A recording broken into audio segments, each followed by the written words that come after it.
किया है कि हम आज की शाम उसकी सभा में बैठ के परमेश्वर के वचनों से कुछ बातों को मनन कर सकें। आज के वचन के मनन के लिए हम निकालेंगे नीति वचन उसका 19वां अध्याय, प्रोवर्ब्स चैप्टर 19, नीति वचन अध्याय 19 और उसकी 20वीं आयत को मैं पढ़ूंगा।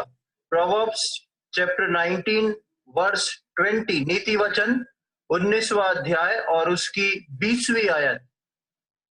यहाँ पे इस प्रकार लिखा है, सम्मति को सुन ले और शिक्षा को ग्रहण कर कि तू अनंत काल में बुद्धिमान ठहरे। परमेश्वर का वचन परमेश्वर के भय मानने वाले लोगों के लिए इस बात को बताता है कि परमेश्वर ने अपने लोगों के लिए कुछ खास युक्तियों को रखा है, कुछ खास स्ट्रेटेजी को रखा है, कुछ खास स्कीम्स को रखा है। और परमेश्वर का वचन विश्वासियों को और परमेश्वर का भय मानने वालों को इस बारे में याद दिलाता है कि उस युक्ति को समझना बहुत आवश्यक है। इसलिए हम पढ़ते हैं कि सम्मति को सुन ले। कौन सी सम्मति? जो परमेश्वर का वचन, परमेश्वर का पवित्र आत्मा जो विश्वासियों को देता है, समझाता है और बताता है, उस सम्मति को सुन ले और शिक्षा को ग्रहण कर कि तू अनंत काल में बुद्धिमान ठहरे।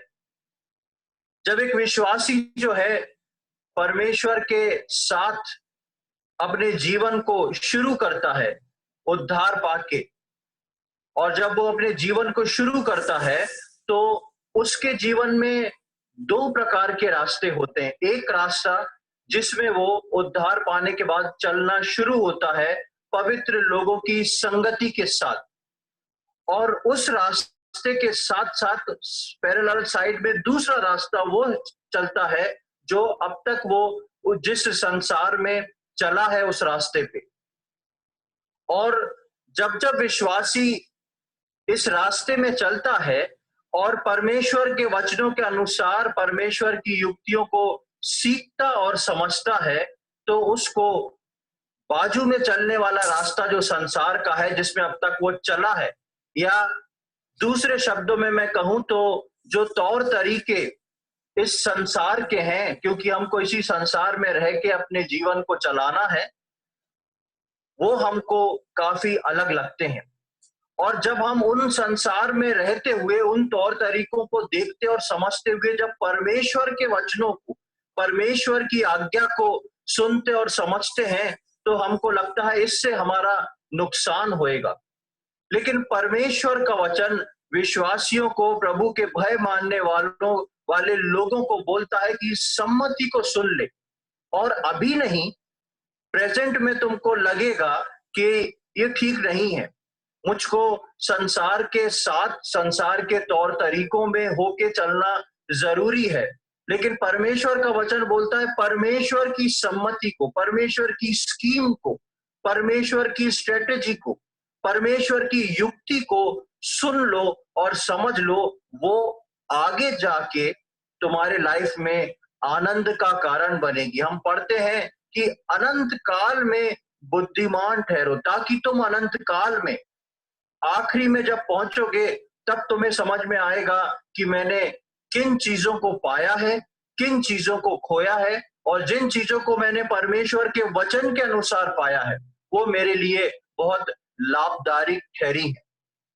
आज हम परमेश्वर के वचन से इन्हीं कुछ बातों में मनन करेंगे। मेरे साथ निकालें दूसरा पतरस उसका 3रा अध्याय और 17 और 18वीं आयत को हम पढ़ेंगे। 2 पीटर, दूसरा पतरस उसका 3रा अध्याय और 17वीं 18वीं आयत को हम पढ़ेंगे। 2 पीटर चैप्टर 3 वर्स 17 एंड 18। यहाँ पे इस प्रकार लिखा हुआ है, इसलिए हे प्रियो, तुम लोग पहले ही से इन बातों को जानकर चौकस रहो, ताकि अधर्मियों के भ्रम में फंसकर अपनी स्थिरता को कहीं हाथ से खो ना दो, पर हमारे प्रभु और उद्धारकर्ता यीशु मसीह के अनुग्रह और पहचान में बढ़ते जाओ। उसी की महिमा अब भी हो और युगान युग होती रहे। आमीन। पतरस जो है यहाँ पर विश्वासियों को एक पत्र लिख रहा है और उस पत्र में पतरस जो है इस बारे में कुछ बताने की कोशिश करता है। क्या लिखा है कि इसलिए हे प्रियो, अगर आप उससे पहले का पढ़े तो वो आत्मिक जीवन के बारे में और जागते रहने के बारे में, कैसे विश्वासी जीवन में जागृत रहना है उसके बारे में लिखता है। और उन सबको लिखने के बाद वो बोलता है, इसलिए हे प्रियो, तुम लोग पहले ही से इन बातों को जानकर चौकस रहो। किन बातों को जानकर? जो बातें परमेश्वर ने विश्वासियों के लिए ठहराई हैं, जो युक्तियां परमेश्वर ने हर इंडिविजुअल विश्वासी के लिए रखी हैं, उनको बना के संजो के रखा है कि विश्वासी जो है उनको समझे और उसके ऊपर चले।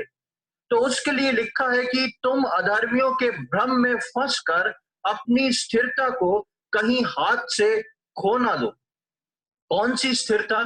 वो स्थिरता जो हमने प्रभु यीशु मसीह को उद्धारकर्ता के रूप में ग्रहण करके विश्वास में आके उद्धार के अनुभव में आके जिस स्थिरता में हम ठहरे हुए हैं, जिस स्थिरता में रह के हम परमेश्वर के साथ साथ नित्य दिन चलते जा रहे हैं, परमेश्वर का वचन बोलता है कि उन अधर्मियों के भ्रम में फंसकर एक विश्वासी जो है अधर्मियों के भ्रम में किस प्रकार फंस सकता है? एक विश्वासी अधर्मियों के भ्रम में इस प्रकार फंस सकता है कि वो व्यक्ति जब विश्वासी जीवन में चलते हुए अपने कार्य क्षेत्र में, अपने समाज में जब संसार की बातों को सीखता है, संसार की बातों को देखता है, तो उसको लगता है मुझे भी ये करना चाहिए, क्योंकि संसार भी ये कर रहा है, यहाँ का कानून और कायदा ही इस प्रकार का है। लेकिन परमेश्वर का वचन बताता है कि विश्वासियों के लिए उसका कानून, उसका कायदा, उसके नियम जो है वो अलग है। और इसलिए पतरस यहां लिखता है कि अधर्मियों के भ्रम में न फंसकर, अधर्मी यानी कि संसार, सांसारिक भ्रम में ना फंसकर, सांसारिक भ्रम में फंसकर अपनी स्थिरता से कहीं हाथ से ना खो दो। मैं और आप जो हैं अपनी स्थिरता को मेंटेन रखना मेरे और आपके जीवन में बहुत ही जरूरी है। और यदि जब ये स्थिरता मेंटेन नहीं रहती है तो विश्वासी बहुत जल्दी बैकस्लाइड होता है, बहुत जल्दी नीचे जाता है। क्यों जाता है? विश्वास में आ गया, हर मीटिंग में आ गया, लेकिन कभी उसने इस बात को जानने की कोशिश नहीं करी कि परमेश्वर की स्कीम, परमेश्वर की युक्ति मेरे लिए क्या है, परमेश्वर मुझको किस स्केल पे रख के मुझको आगे बढ़ने को कह रहा है। एक विश्वासी को इन बातों को समझना बहुत जरूरी है। 18वीं आयत में हम पढ़ते हैं, पर हमारे प्रभु और उद्धारकर्ता यीशु मसीह के अनुग्रह और पहचान में बढ़ते जाओ। प्रभु यीशु मसीह जो मेरा और आपका उद्धार करता है, उसकी पहचान में हम तभी बढ़ सकते हैं जब हम परमेश्वर के वचन से, परमेश्वर ने मेरे और आपके जीवन के लिए किस युक्ति को रखा है, किस युक्ति को ठहराया है, उसको हम समझ सकें। विश्वासी के जीवन में परमेश्वर ने जिन बातों को रखा है, अक्सर पुराने नियम से हम देखते हैं कि विश्वासी जो है खुशी खुशी प्रभु के घर आता है, उसकी आराधना स्तुति करता है, लेकिन जब अपने सांसारिक जीवन में जाता है, यानी कि रोजमर्रा के काम में, घर में और दूसरी जगहों पे जब वो जाता है, तब वो इस बात को देखता और समझता है कि ये सारी चीजें मुझे करना जरूरी है, ये सारी चीजें अलग हैं। और जब उनको उसमें फायदा दिखता है तो वो सोचता है कि अगर मैं वो नियम जो परमेश्वर मुझे दे रहा है इसमें तो मुझे नुकसान है।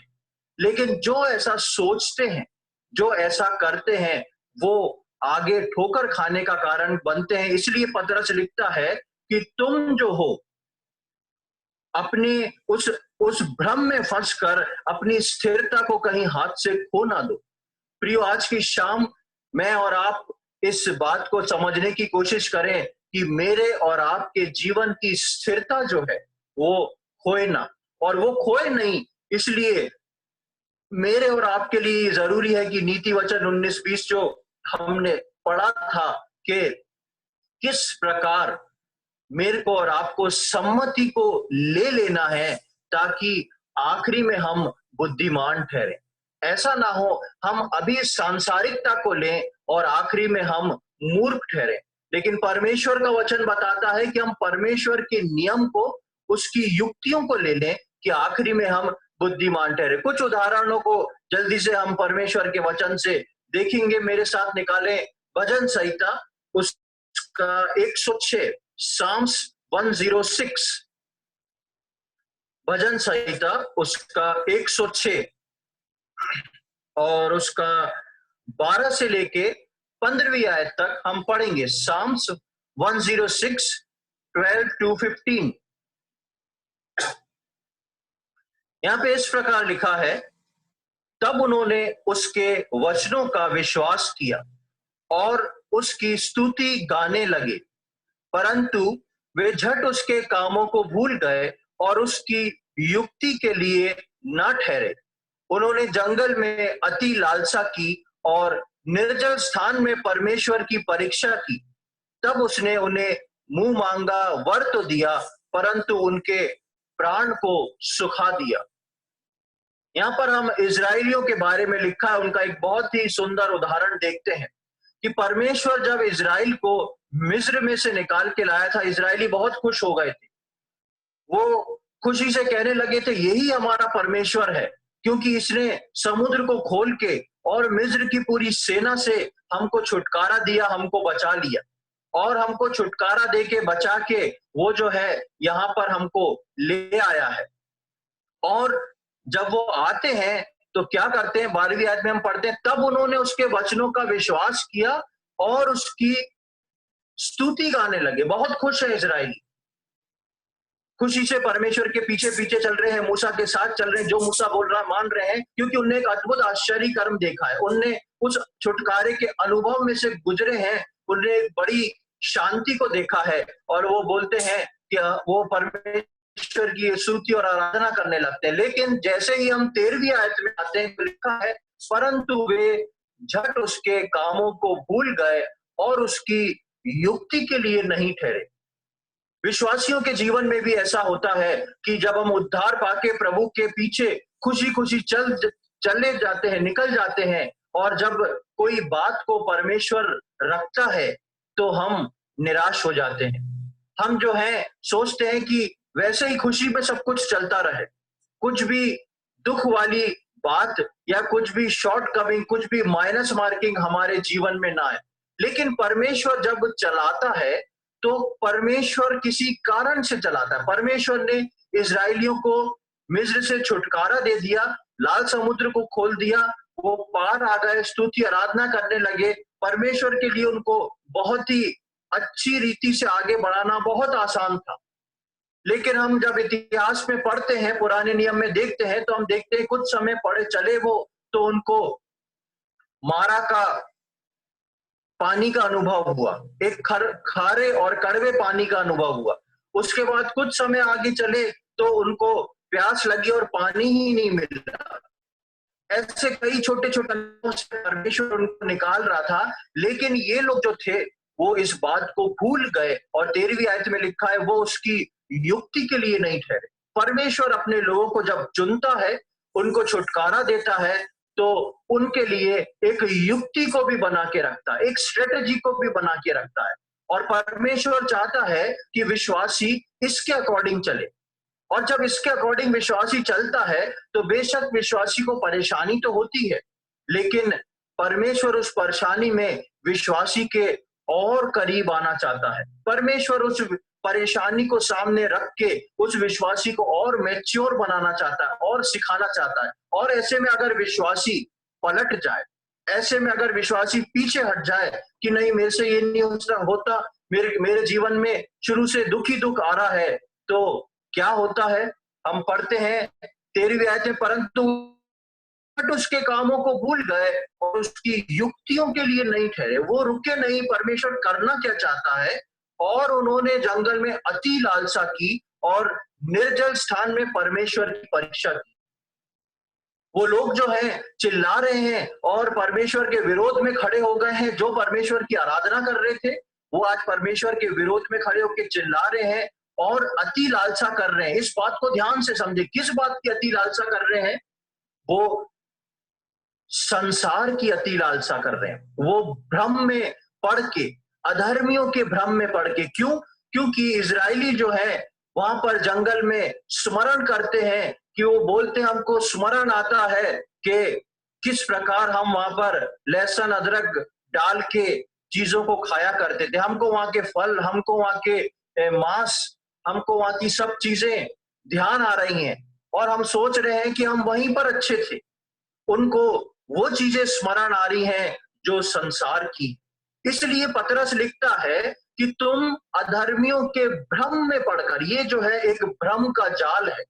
जब विश्वासी के सामने परमेश्वर किसी बात को रखता है तो शैतान उसके पैरेलल उसको दूसरी चीज को दिखाता है और बताता है तुम पे कुछ भी नहीं है, तुम पर अच्छी नौकरी नहीं है, तुम्हारे पास अच्छा पैसा नहीं है, तुम्हारे पास अच्छा स्टैंडर्ड नहीं है, तुम्हारे पास घर नहीं है, तुम्हारे पास गाड़ी नहीं है, तुम्हारा फैमिली तुम्हारे लिए अच्छा नहीं है, तुम्हारे को कोई प्यार नहीं करता है, और बहुत सारी बातें विश्वासी के मन में आती जाती हैं, आती जाती हैं। लेकिन परमेश्वर एक विश्वासी को जब चुन लेता है तो कोई भी चीज विश्वासी के जीवन में यूं ही एंटर नहीं हो जाती, यूं ही नहीं आ जाती। परमेश्वर उसको ऐसे स्थानों से निकाल के ले जाता है कि वो विश्वासी मैच्योर हो, समझदार बने। इसलिए यहाँ पर लिखा है कि उन्होंने परमेश्वर की युक्तियों के लिए नहीं ठहरे।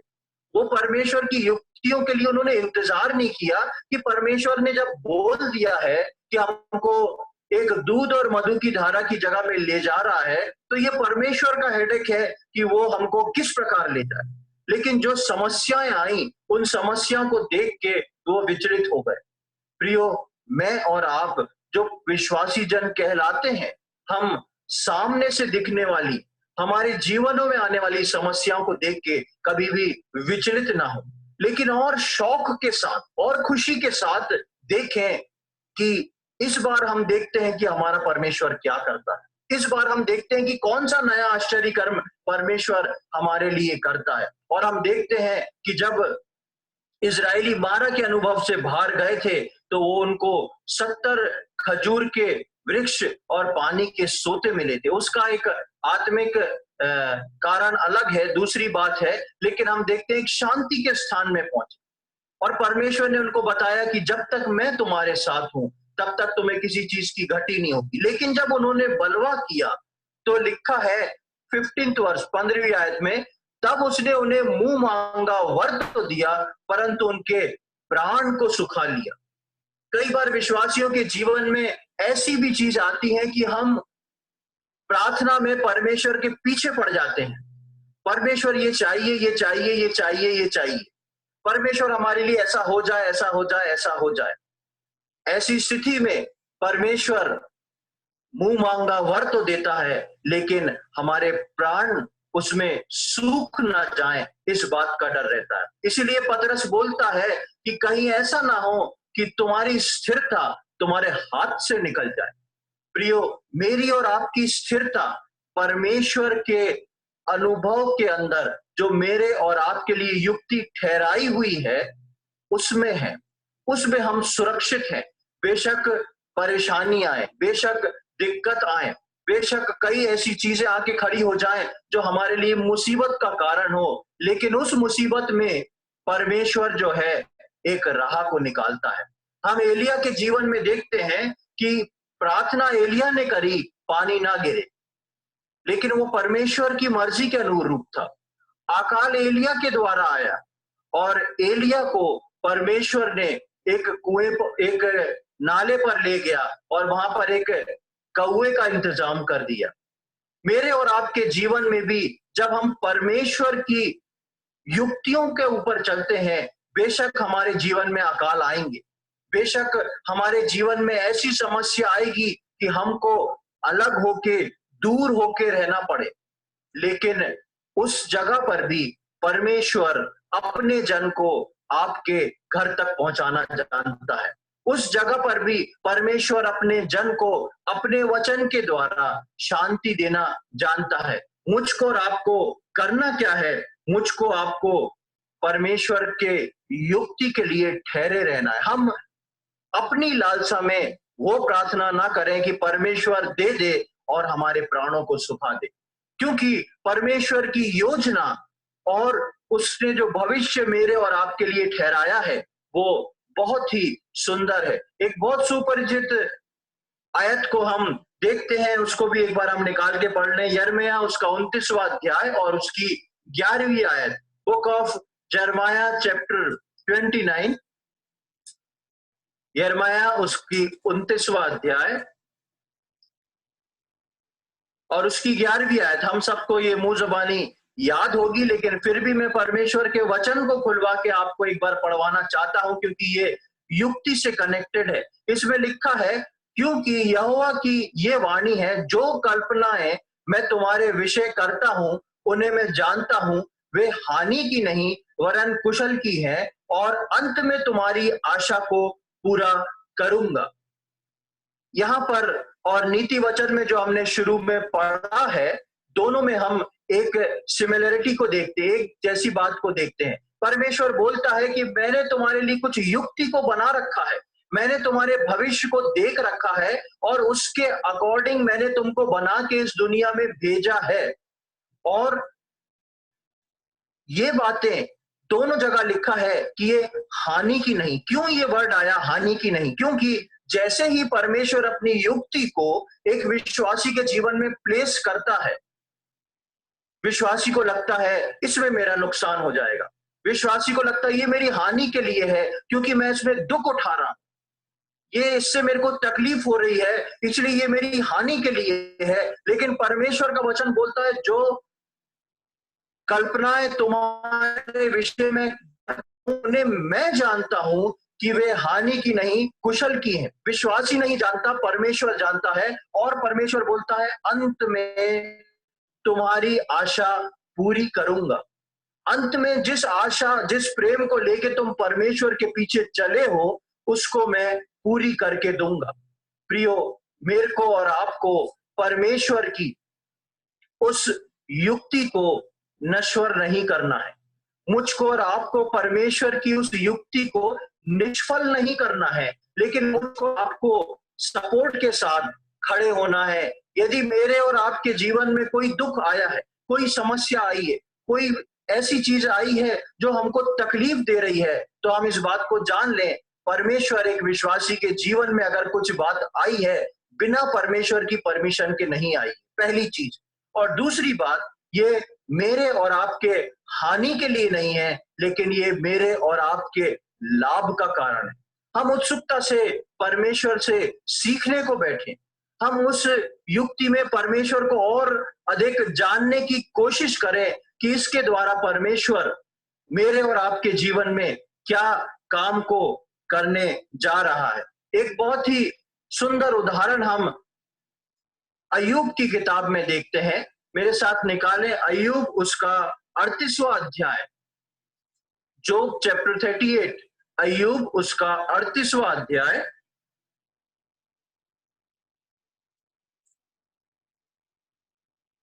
और उसका हम पहला और दूसरी आयत को पढ़ेंगे। जिससे पहले इसको पढ़े, इसकी एक पृष्ठभूमि में बता दूं। अय्यूब का जब शुरुआत होती है अय्यूब की किताब की, तो हम एक घटना को देखते हैं, परमेश्वर और शैतान की वार्तालाप को देखते हैं। और जो वार्तालाप परमेश्वर और शैतान के बीच में होती है, ये बात से अय्यूब अनजान है, अय्यूब कुछ नहीं जानता। और जब अय्यूब के ऊपर एक के बाद एक समस्याएं आना शुरू होती हैं और अय्यूब अपने मुंह को खोल के अपने दर्द का बखान करता है, अय्यूब बताता है कि मैं ऐसा व्यक्ति नहीं हूं, कैसे मेरे पास ये समस्याएं आ गई, और मेरे दर्द को अगर हो सके तो तराजू में तोल के देखो कि कितना वजन है मेरे दर्द में। ऐसी समस्याओं को जब अय्यूब बोलना शुरू करता है, तो 38वें अध्याय में परमेश्वर अय्यूब को जवाब देता है, और उसकी पहली और दूसरी आयत को ध्यान से पढ़ें कि परमेश्वर क्या बोल के स्टार्ट कर रहा है। परमेश्वर यहाँ पर बोलता है, 38वें अध्याय की पहली दूसरी आयत को हम देखेंगे। तब यहोवा ने अय्यूब को आंधी से यूं उत्तर दिया, ये कौन है जो अज्ञानता की बातें कहकर युक्ति को बिगाड़ना चाहता है? ये कौन है?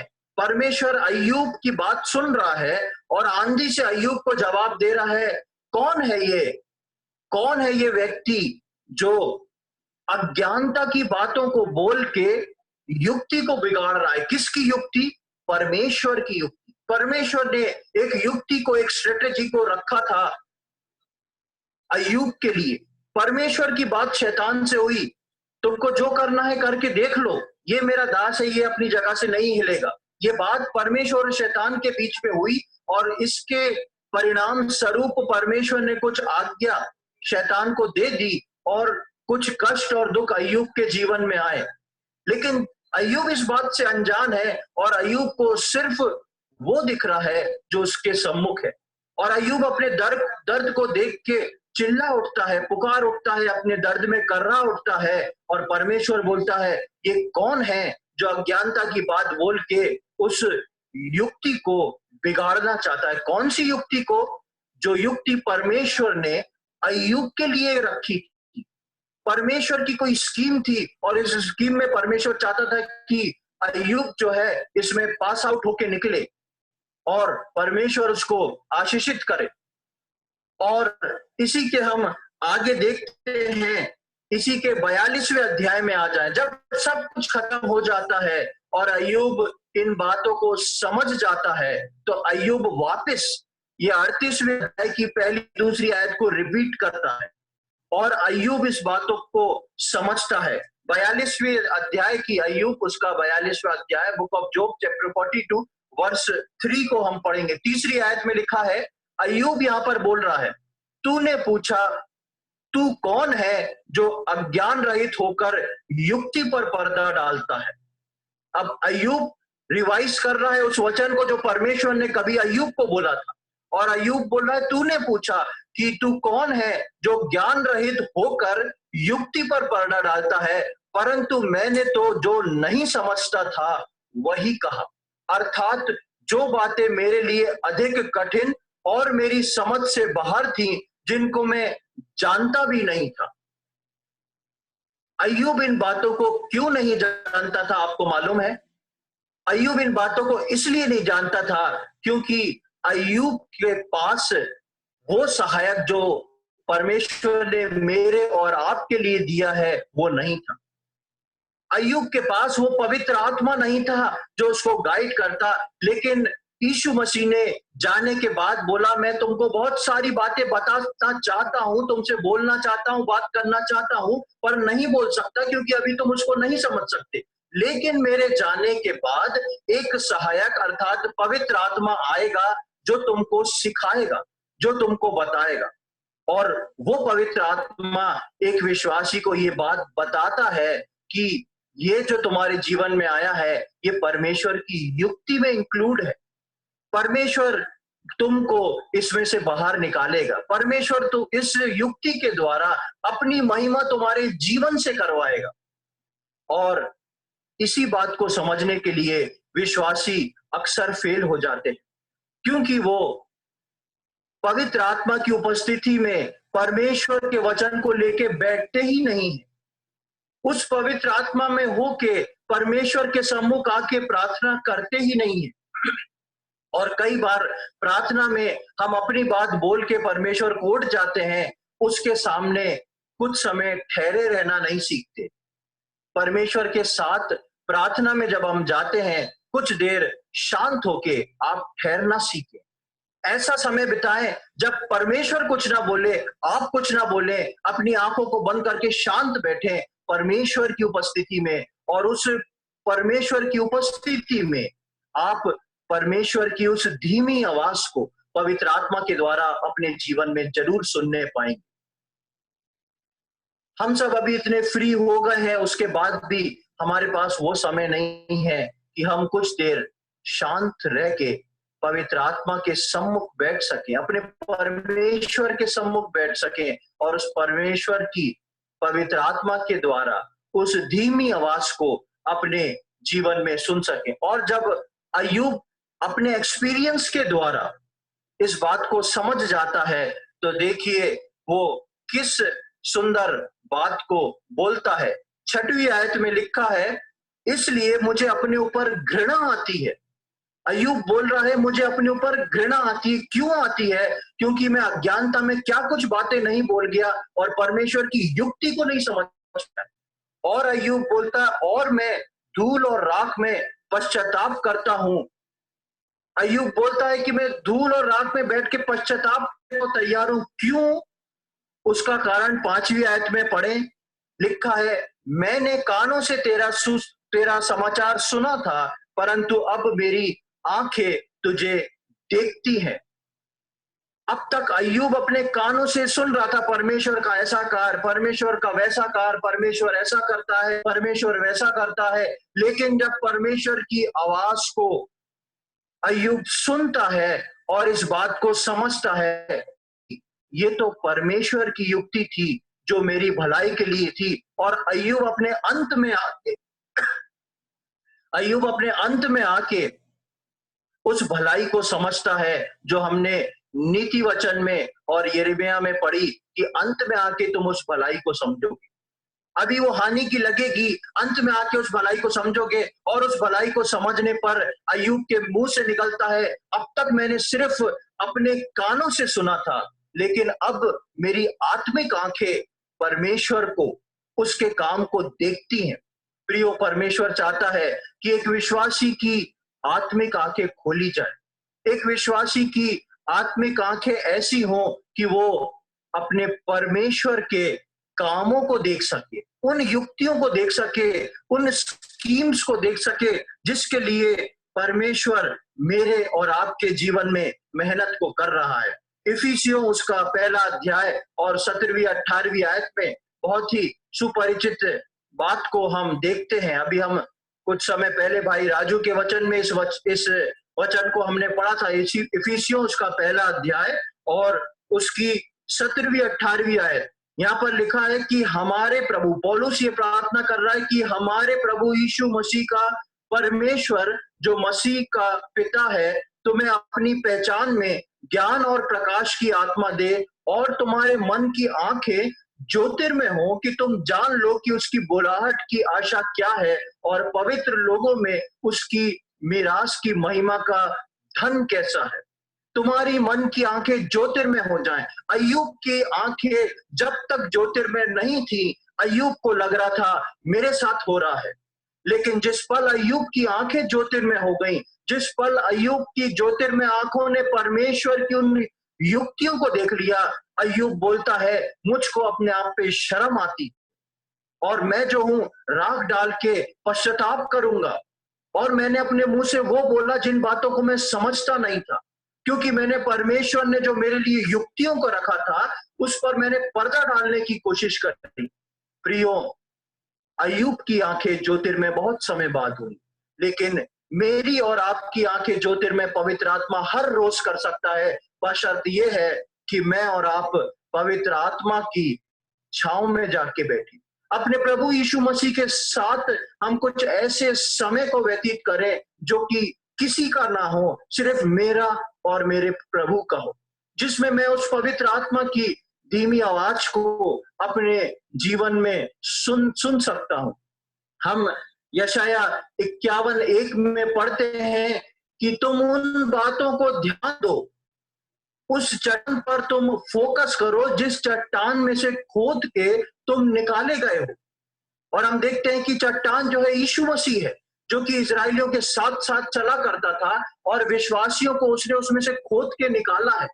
यानी कि जिस चट्टान में से जो पत्थर मैं और आप खोदे गए हैं, परमेश्वर की प्रकृति, परमेश्वर का स्वरूप जो है उन पत्थरों में बसा हुआ है और केवल परमेश्वर ही जानता है कि उनके साथ क्या डीलिंग करना है।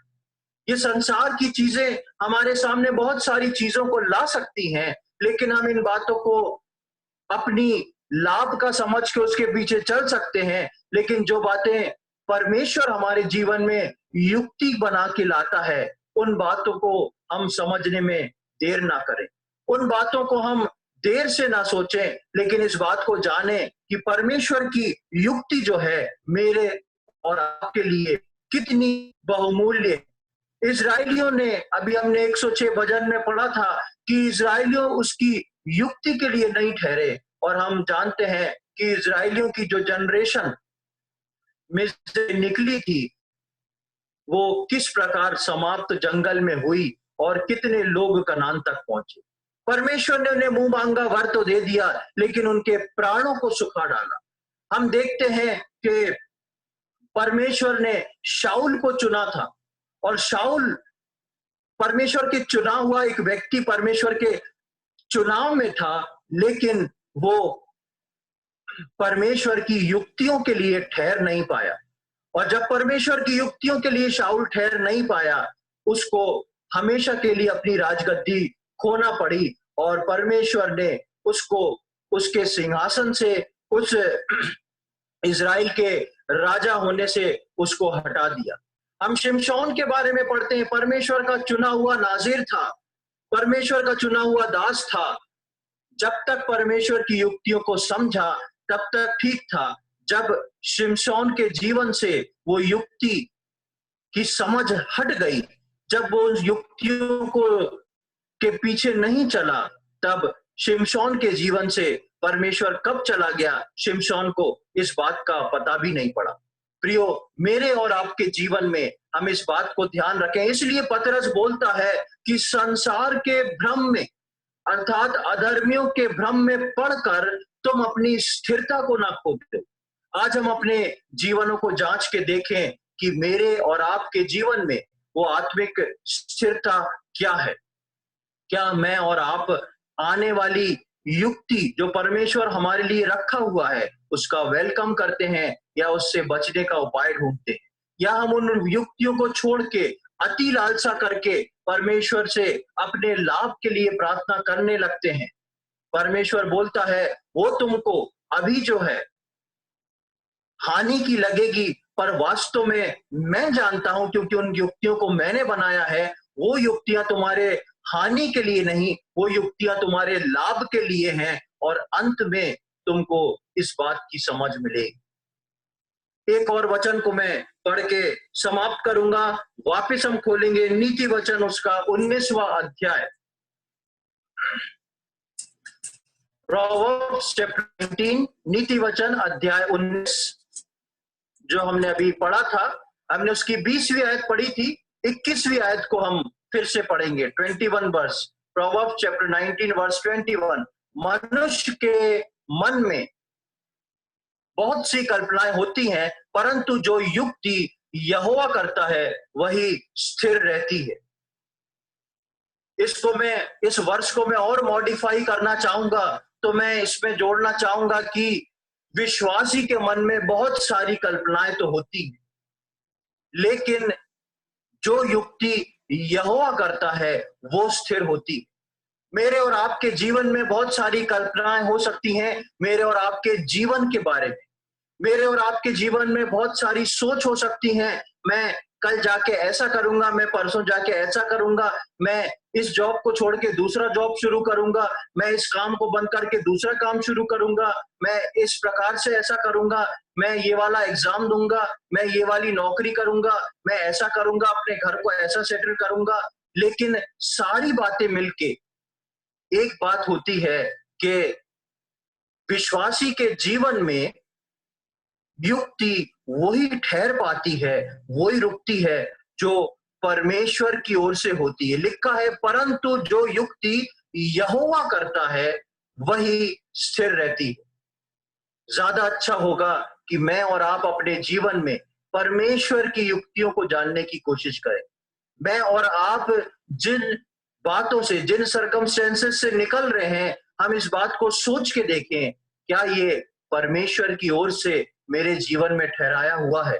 परमेश्वर इन बातों के द्वारा मेरे जीवन को किस प्रकार मोल्ड कर रहा है, किस प्रकार कौन सी जगह पर ले जा रहा है, ताकि मैं बुद्धि से भरा हुआ मन पाऊं, परमेश्वर की उस पवित्र आत्मा की आवाज सुनूं, और मैं अय्यूब के समान उस युक्ति पर पर्दा ना डालूं। मैं अज्ञानता की बातों को और साथ साथ अज्ञानता की प्रार्थनाओं को करके उस युक्ति को रोकने की कोशिश ना करूं जो परमेश्वर मेरे द्वारा चाह रहा है, लेकिन मैं परमेश्वर की उस युक्ति को पूरा करके परमेश्वर के लिए अपने जीवन से एक महिमा पहुंचाने का कारण बन सकूं।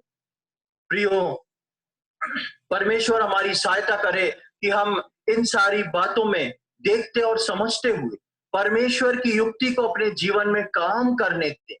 हम अपने हट में उन बातों को ना करें जो हम संसार के लोगों को करता हुआ देखते हैं। हम उनको अपने लाभ की बातों को ना सोचें कि ये हमारे लाभ के लिए है, लेकिन परमेश्वर यिर्मयाह में बोलता है, मैं जानता हूं, ओनली आई नो, केवल मैं जानता हूं कि वो तुम्हारी हानि के लिए नहीं, लाभ के लिए है।